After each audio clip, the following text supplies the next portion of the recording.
Hi guys, ఎప్పుడన్నా పాలు ఇలా విరిగిపోయినప్పుడు పన్నీర్ అయితే రెడీ చేసుకోండి. చాలా సింపుల్ అండ్ ఈజీ ప్రాసెస్. నేను ఎలా చేస్తాను అనేది మీతో షేర్ చేస్తాను. ఇలా మొత్తం ఒక స్ట్రైనర్లోకి అయితే స్ట్రెయిన్ చేసేసుకుంటానండి. తర్వాత ఇలా ఒక క్లాత్లోకి అయితే వేసేస్తాను నీళ్ళన్నీ ఒడిసిపోయాక.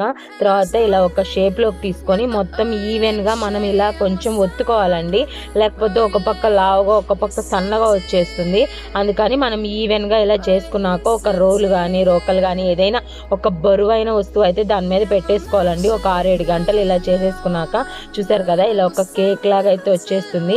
దాన్ని ఇలా చిన్న చిన్న ముక్కలుగా కట్ చేసుకోవాలండి. ఈవెన్గా ఒక షేప్లో అయితే కట్ చేసుకొని ఇంకా మనం ఫ్రీజర్లో ఫ్రీజ్ చేసుకుంటే ఎప్పుడు కావాలంటే అప్పుడు పన్నీర్ కర్రీ కానీ పన్నీర్ రైస్ కానీ ఏది కావాలంటే అది చేసేసుకోవచ్చు. ముక్కలు కూడా చాలా సాఫ్ట్గా కూడా వస్తాయండి.